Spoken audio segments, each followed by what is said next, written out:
Ayan guys, ito yung nabili kong ah ito yung baga. Ayan, baga yan guys. Ito naman yung puso nila ng baboy. Tsaka itong isang to, ito yung nasa bandang lalamunan. Ayan. Tapos ito yung atay. So ngayon ang gagawin natin, ilalaga muna natin sila bago natin gayat-gayatin. Ayan guys, tapos ilaga na natin siya. Yan. Ilagay na natin yung baga, yung sa may lalamunan, saka yung puso niya.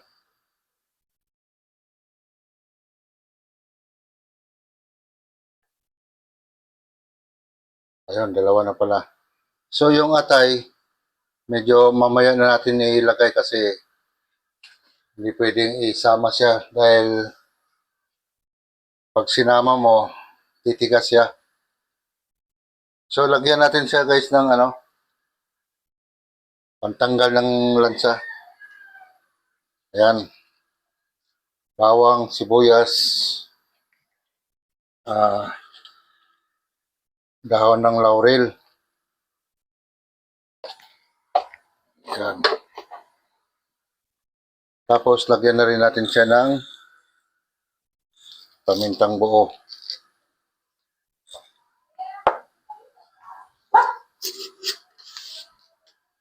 Lagyan natin ng konting asin.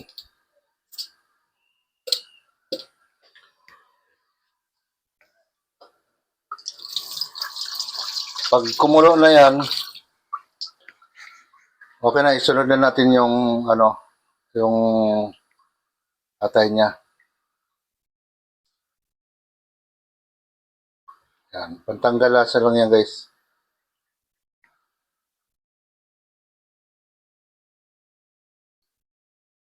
So, takpan muna natin. Pakuluin muna natin siya. Ayan guys, kumukulo na. So, tanggalan muna natin siya ng bula-bula.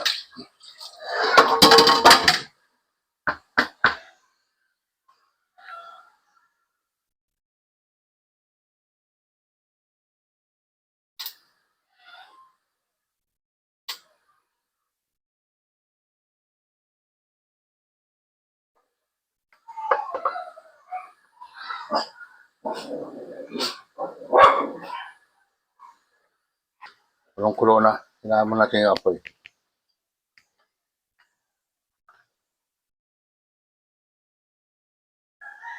Ayan, luto na. Ito yung puso.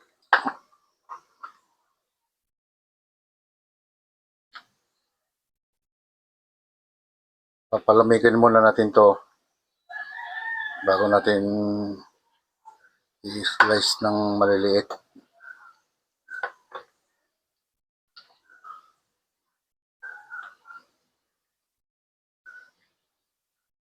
Ito yung puso niya, oh. Aray, aray, naku. Nabiyak ng puso ko. Ayun, guys.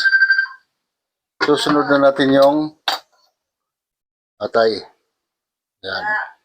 Pero wag natin i-lutuin maigi para hindi siya tumigas. Saglit lang.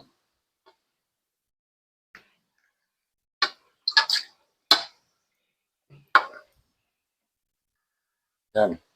Takpan muna natin. At balik muna ako sa luya. Ayun na guys. I-slice na natin to ng konti.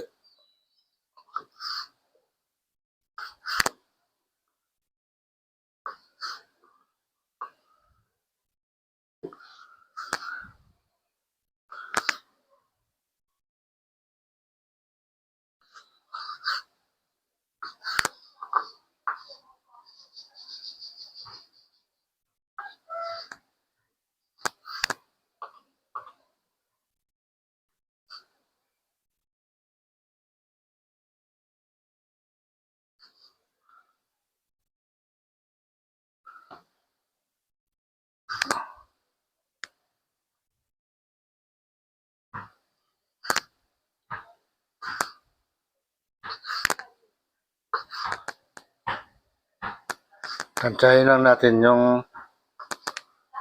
laki nito. Kung ano yung laki nung hiniwak mo ng carrots, same size sila. Isa lang sukat.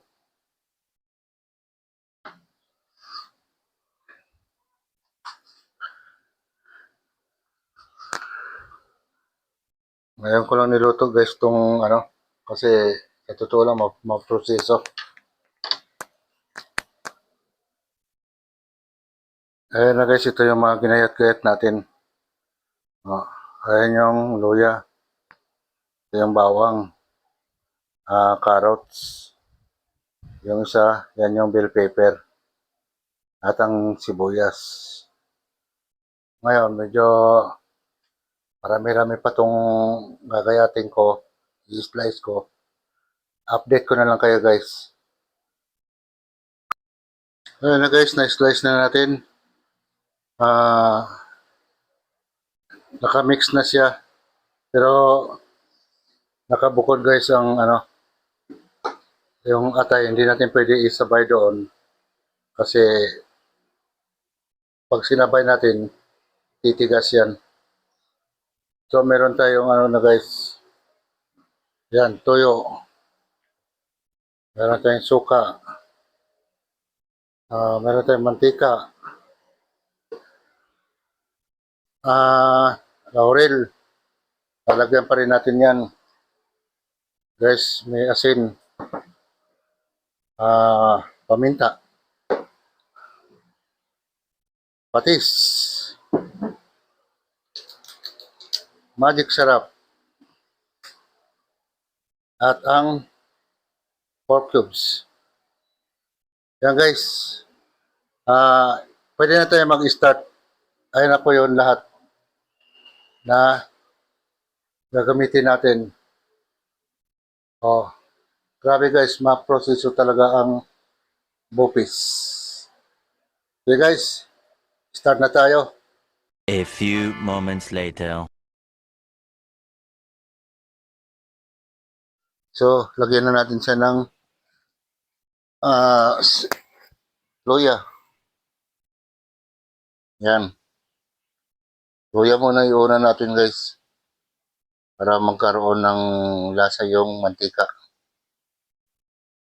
Yung halo-haloin na lang natin.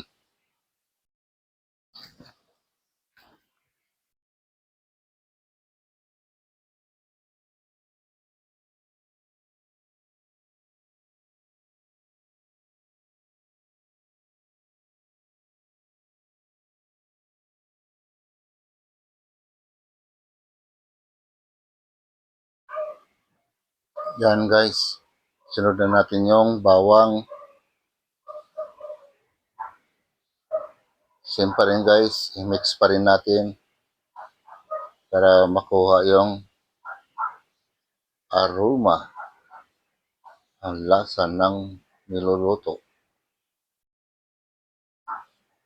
Yan guys. Sunod natin yung sibuyas.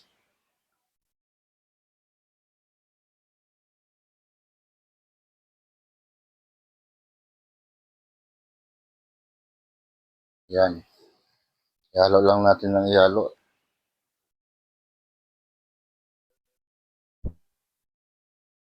Yan na guys, nahalo na. So, isunod na natin ang ating laman loob. Yan.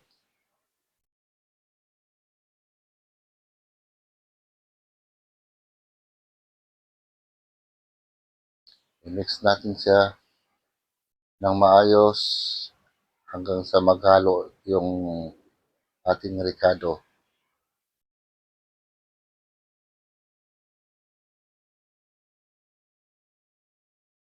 Yan, mix lang natin siya ng i-mix. Huwag tayo magsawa sa paghalo.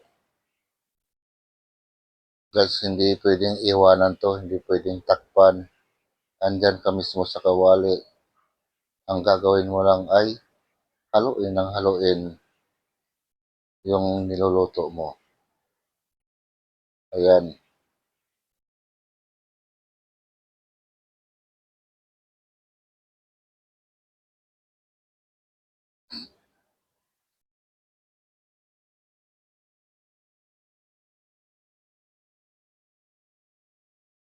Ayan guys, medyo na mix na natin mabuti ang ah, laman loob.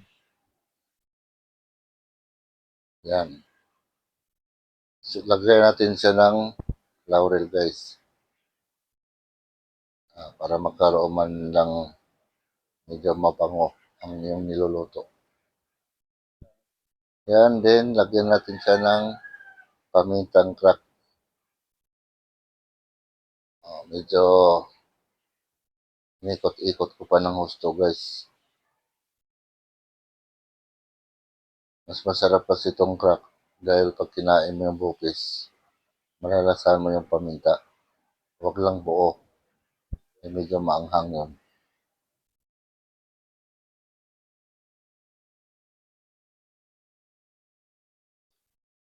Ayun. Kasawa rin mag-ikot ng yung paminta. So guys, lagyan natin siya ng ah, yung patis na may sili. Yan guys, hindi ko nilagyan kasi ito ng sili guys dahil siyempre alam mo naman ayaw nila ng maanghang. Pero nilagyan ko siya ng kahit papano, konting anghang. Yan guys, lagyan natin siya ng suka. Yan. 2 kutsara lang, huwag masyadong damihan. At ang toyo rin, same din. 2 kutsara rin.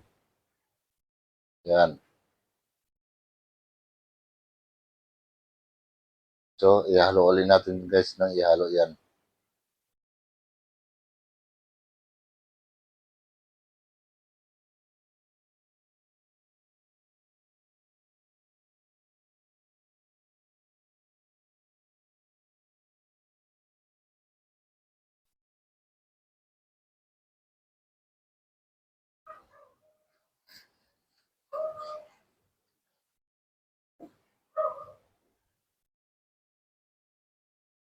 Yan guys, dinadabing ko na lang to kasi hindi pala gumagana yung aking microphone. Yan guys, lagyan natin siya ng asin.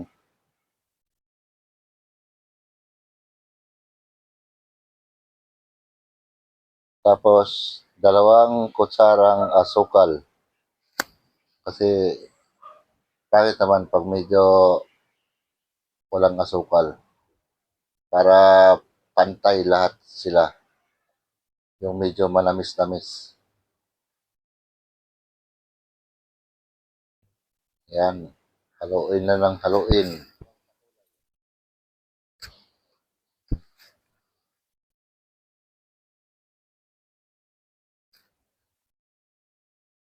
Ayan guys, ang ilalagay na natin yung pampakulay sa bupis, ang aswete.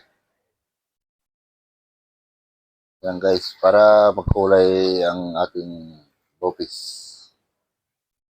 Maganda tingnan pag may kulay. Kung wala kayong mabiling aswete, eh,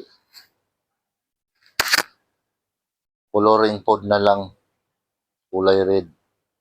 Yok lang. Ayan guys, ihalo na natin tong atay.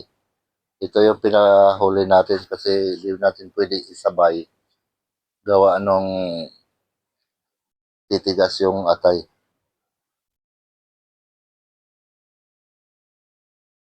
Dapat to, pag pinakuluan, saglit lang.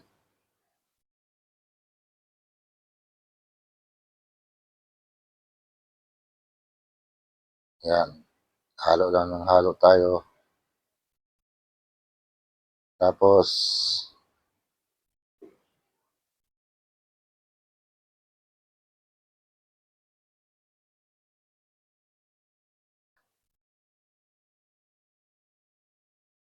sige lang, mix lang tayo na mix. Magsasawa din yung karne na yan. Nahihilo na sila kakahalo.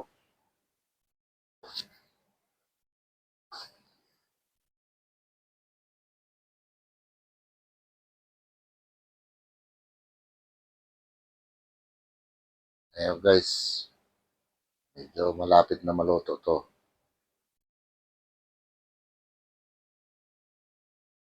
Ito na yung carrots guys, ilagay natin. Ah, wala na akong nilagay na radish. Kasi ayaw rin nila ng lasa ng ng radish. At isa pa, walang mabili rito. Pwede rin namang haluan yan ng singkamas o patatas, nasa inyo na yan. Pero okay na to. Kahit carrots na lang. Ganun din naman kinalabasan yan. Bupis pa rin.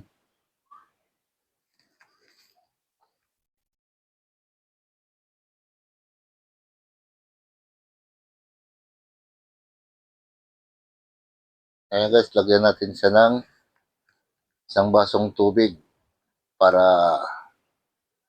medyo maluto yung carrots.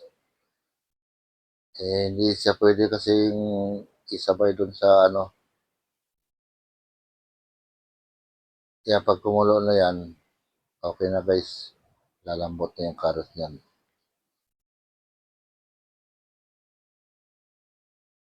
Ito na guys, lagyan natin siya ng pampalasa ang pork cubes.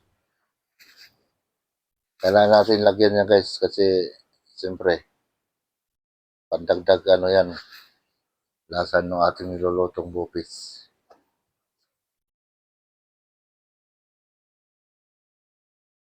Ayan, konti na lang guys. Konting halo-halo na lang. Matatapos na rin.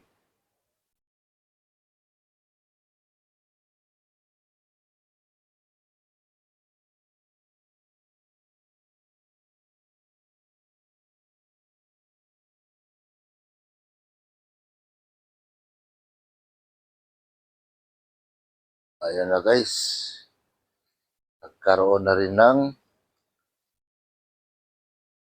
bell pepper.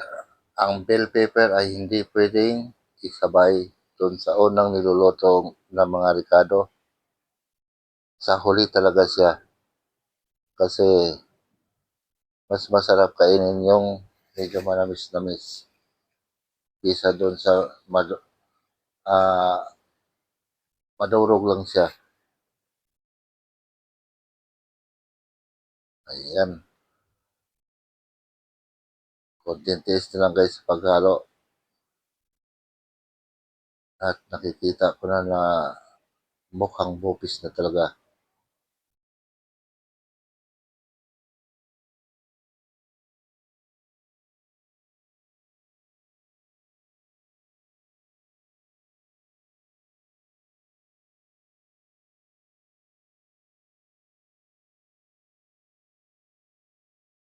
Ayun.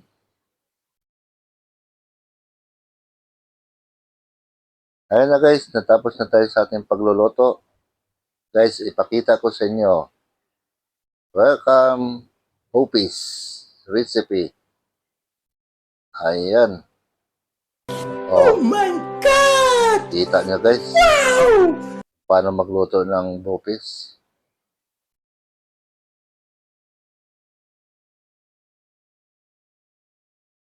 Yung guys, natapos na tayo sa ating pagluluto. Huwag niyong kalimutan i-subscribe ang aking YouTube channel, Kaloy Senior Vlog. Supportahan niyo po ako sa aking YouTube. Hanggang dito na lang po ako guys. Maraming salamat sa inyo lahat. Bye-bye.